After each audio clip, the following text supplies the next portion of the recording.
Hello friends, welcome to शाखा study. दोस्तों, आज की वीडियो में हम लेकर आए हैं हिंदी का 7वां लेसन प्लान, जिसका टॉपिक है दुख का अधिकार, जो कि क्लास 8 का हिंदी का यानी मंजरी जो है हिंदी की किताब, उसका एक चैप्टर है।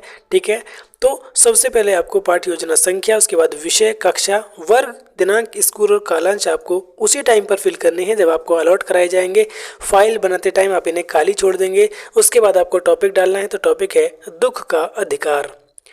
उसके बाद आते हैं सामान्य उद्देश्य। तो सामान्य उद्देश्य लगभग हर लेसन प्लान में एक जैसे ही होते हैं, इसलिए आप इन्हें यहाँ से वीडियो पॉज करके लिख लेंगे। इसी तरह से विशिष्ट उद्देश्य भी आप यहाँ से वीडियो पॉज करके लिख सकते हैं।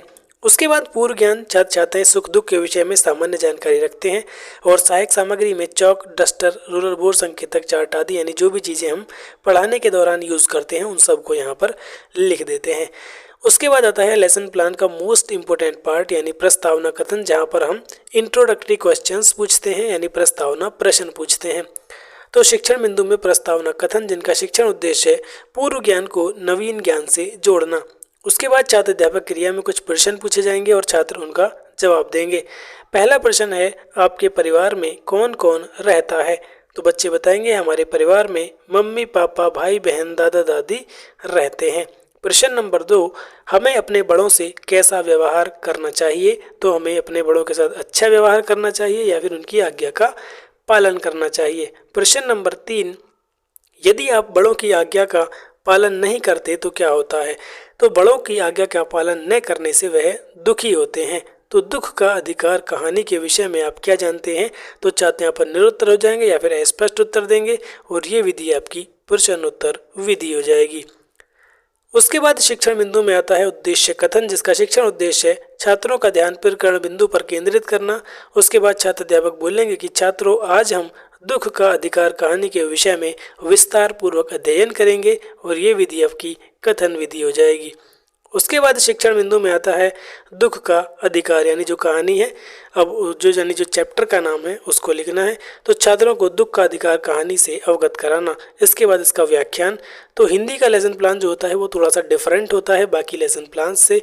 तो इसमें सबसे पहले आता है आपका आदर्श वाचन। ठीक है, हिंदी और इंग्लिश के लेसन प्लान थोड़े से डिफरेंट होते हैं, बाकी लगभग सब एक जैसे होते हैं।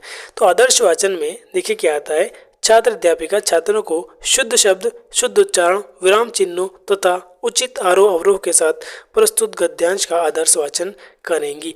यानी आदर्श वाचन का मतलब ये है कि जो भी ये पूरी कहानी है, पहले जो आप पढ़ा रहे हैं छात्र अध्यापक या अध्यापिका, वो पूरे चैप्टर को छात्रों को पढ़कर बताएंगे। उसमें इन सब चीज़ों का वो पूरा ध्यान रखेंगे कि शब्द शुद्ध हो, उच्चारण उनका शुद्ध हो, विराम चिन्ह में कहाँ कैसे रुकना है, कहाँ फुल स्टॉप है, कहाँ आधा रुकना है, कहाँ कॉमा है, आरोह अवरोह, उतार चढ़ाव, सब हर चीज़ का ध्यान रखते हुए उस चैप्टर को छात्रों के सामने पढ़ना है। तो सभी छात्र क्या करेंगे, ध्यानपूर्वक सुनेंगे और ये विधि वाचन विधि हो जाएगी। ठीक है, तो पूरा चैप्टर मनुष्यों को से लेकर रही तक ये पूरा चैप्टर है। तो इसको पहले छात्र अध्यापक या अध्यापिका पढ़ेंगे। उसके बाद क्या है, उसके बाद आता है अनुकरण वाचन। तो अनुकरण वाचन में छात्र अध्यापिका छात्रों से शुद्ध उच्चारण, विराम चिन्हों के उचित प्रयोग तथा आरोह अवरोह के साथ प्रस्तुत पाठ का अनुकरण वाचन का आदेश देंगी। अनुकरण मतलब रिपीट करना, कॉपी करना।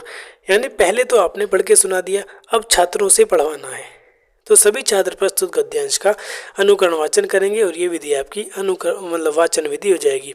दोस्तों, यहाँ पर एक इन्फॉर्मेशन और आपको दे दें कि यदि आप बीएड के बाद एमएड करना चाहते हैं तो एमएड करने के लिए आपको एक एंट्रेंस एग्ज़ाम देना पड़ता है, चाहे किसी भी यूनिवर्सिटी से आप कर रहे हों। ठीक है, तो उसके लिए क्या है, आपको एमएड एंट्रेंस देना है, तो एंट्रेंस की तैयारी भी करनी होती है। तो यहाँ पर एमएड एंट्रेंस की कंप्लीट तैयारी आपको हमारे इस चैनल पर ही मिल जाएगी। ठीक है, शाखा स्टडी 2 के नाम से ये यूट्यूब पर चैनल है। पहले ये शाखा स्टडी के ही नाम से था, लेकिन वो मेन चैनल आपका डिलीट हो गया, इसलिए हमने यहाँ पर ये शाखा स्टडी 2 के नाम से दूसरा चैनल लॉन्च किया और अब इसी पर सारा काम चल रहा है।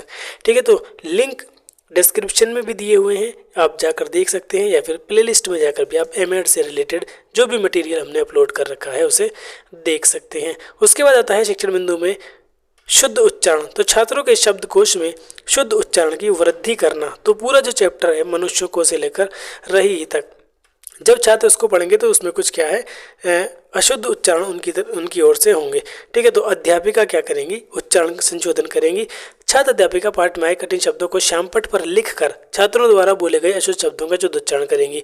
यानी कि जो एक छात्र ने भी अगर गलत बोला है तो उसको श्यामपट्ट पर लिखेंगे और फिर सारे बच्चों को उसको बताएंगे कि इसको ऐसे नहीं ऐसे पढ़ते हैं। ठीक है, और यहाँ पर देखिए फाइल में आपको इस तरह से एक ब्लैक बोर्ड लगाना है। तो जो कठिन शब्द है वो यहाँ पर लिखे हुए हैं और इनको पूरी तरह से एकदम सही तरीके से इनका उच्चारण करके छात्रों को बताना है। उसके बाद आता है आपका कठिन निवारण। तो छात्रों को कठिन शब्दों का अर्थ अलग अलग विधियों द्वारा ज्ञात कराना, इसका शिक्षण उद्देश्य होता है। उसके बाद छात्र अध्यापिका पाठ में आए कठिन शब्दों का अर्थ अनेक विधियों द्वारा स्पष्ट कराएंगी। ठीक है, तो जितने भी कठिन शब्द उसमें आएंगे पाठ में जब छात्र पढ़ेंगे तो उनको ब्लैक बोर्ड पर लिखते रहेंगे, उनका अर्थ समझाएंगे और सिर्फ अर्थ नहीं बताएंगे, या तो उनके पर्यायवाची बताएंगे या उनके विलोम शब्द, या फिर उसमें उसको वाक्य में प्रयोग करके भी यहाँ पर बता सकते हैं, जैसा कि आप यहाँ पर देख सकते हैं। ठीक है, एक ब्लैक बोर्ड और फिर आपको यहाँ पर लगाना होगा हिंदी के लेसन प्लान में। तो सभी छात्र आदेशानुसार कठिन शब्दों को अपनी उत्तर पुस्तिका में लिख लेंगे। उसके बाद आता है मौन वाचन, जिसका शिक्षण उद्देश्य छात्रों में तीव्र गति से स्वाध्याय कौशल का विकास करना। तो छात्र अध्यापक क्रिया में छात्र अध्यापिका छात्रों को पढ़ाए गए गद्यांश को शांतिपूर्वक मौन वाचन करने का आदेश देंगी और सभी छात्र आदेश अनुसार पाठ का मौन वाचन करेंगे। ये विधि आपकी मौन वाचन विधि हो जाएगी। उसके बाद शिक्षण बिंदु में आते हैं बोधात्मक प्रश्न। इसका शिक्षण उद्देश्य छात्रों में तर्क बोध ज्ञान चिंतन शक्ति एवं कल्पना शक्ति का विकास करना। अब यहाँ पर देखिए छात्र अध्यापिका पढ़ाए गए गद्यांश को स्पष्ट करने के लिए उस पर आधारित प्रश्न पूछेंगी और छात्र छात्राएं उनका जवाब देंगे। ये विधि आपकी प्रश्नोत्तर विधि हो जाएगी। तो चलिए अब यहाँ पर देखते हैं प्रश्न। पहला प्रश्न है, किस कारण से मनुष्य झुक नहीं पाता? तो अपनी पोशाक के कारण मनुष्य झुक नहीं पाए। प्रश्न नंबर, जब आप चैप्टर पढ़ेंगे तो आपको ये सारी चीज़ें उसमें पता चल जाएंगी। प्रश्न नंबर 2 है, सड़क व फुटपाथ पर क्या पड़ा था? तो सड़क व फुटपाथ पर खरबूजे पड़े हुए थे। प्रश्न नंबर 3, खरबूजे के पास कौन बैठी रो रही थी? तो खरबूजे के पास एक स्त्री बैठी रो रही थी। प्रश्न नंबर 4, खरबूजे किस लिए थे? तो खरबूजे बेचने के लिए थे। ये यहाँ पर बोधात्मक प्रश्न हो गए हैं, विधि आपकी प्रश्नोत्तर विधि होगी। उसके बाद आता है समापन कथन। तो समापन कथन में छात्रों आज हमने भविष्य का भय कहानी के विषय में विस्तार पूर्वक अध्ययन किया और ये विधि आपकी कथन विधि हो जाएगी। उसके बाद आता है श्यामपट्ट सारांश। तो छात्र सीखे हुए ज्ञान को सारांशित कर सकेंगे। अब हमें यहाँ पर एक बार फिर ब्लैक बोर्ड फाइल में लगाना है और क्लास में ब्लैक बोर्ड का यूज़ करना है। जो मेन पॉइंट्स हैं, कठिन शब्द हों या फिर ऐसे शब्द जिनको छात्रों ने गलत बोला है या कोई और ऐसा पॉइंट हो जो आप बता सकते हैं, तो उसको ब्लैक बोर्ड पर लिखकर सभी छात्रों को बताना है, जिससे कि पूरा चैप्टर वो रिकॉल हो जाए। और आप यहाँ पर देख सकते हैं इस तरह से एक ब्लैक बोर्ड आपको फाइल में भी लगाना है। उसके बाद आता है पुनरावृत्ति प्रश्न, जिनका शिक्षण उद्देश्य छात्रों का पूरे प्रकरण से संबंधित ज्ञान का मूल्यांकन करना। तो उसके बाद पूरे चैप्टर में से क्वेश्चन पूछने हैं। पहला, खरबूजे कौन बेच रहा था? तो खरबूजे स्त्री बेच रही थी। प्रश्न नंबर 2, कोई खरबूजे क्यों नहीं खरीद रहा था? तो कोई खरबूजे नहीं खरीद रहा था क्योंकि बेचने वाली औरत जो है वो रो रही थी। प्रश्न नंबर 3, प्रस्तुत कहानी के माध्यम से लेखिका क्या बताना चाह रही है? तो प्रस्तुत कहानी के माध्यम से लेखिका ने गरीब तथा असहाय बच्चों के प्रति संवेदना जागृत करने की चेष्टा की है। ये विधि आपकी प्रश्नोत्तर विधि हो जाएगी। उसके बाद आता है गृह कार्य यानी होमवर्क। तो छात्र सीखे हुए ज्ञान का स्थायीकरण कर सकेंगे। उसके बाद होमवर्क के लिए कुछ प्रश्न, छात्र अध्यापिका छात्रों को भविष्य का भय कहानी के विषय में प्रश्न याद करके लाने का आदेश देंगी। सभी छात्र भविष्य का भय कहानी को घर से पढ़कर आएंगे। तो सभी छात्र छात्राएं गृह कार्य को अपनी उत्तर पुस्तिका में नोट करेंगे और ये विधि आपकी गृह कार्य विधि हो जाएगी। ठीक है दोस्तों, इस तरह से ये लेसन प्लान कंप्लीट हो जाता है। तो हमारे चैनल पर बीएड फर्स्ट और सेकेंड ईयर की सभी प्रैक्टिकल फाइल्स बहुत जल्द ही अपलोड करने वाले हैं और इसके अलावा बाकी मटेरियल भी आप यहाँ पर अपलोड कर देंगे। ठीक है दोस्तों, तो इस तरह से हिंदी का मंजरी का क्लास 8 का ये चैप्टर जो है यहाँ पर कंप्लीट हो जाता है। उम्मीद है आपको ये पसंद आएगा। पसंद आए तो वीडियो को लाइक करें, चैनल को सब्सक्राइब करें। मिलते हैं नेक्स्ट वीडियो में दूसरे लेसन प्लान के साथ। तब तक के लिए बाय बाय।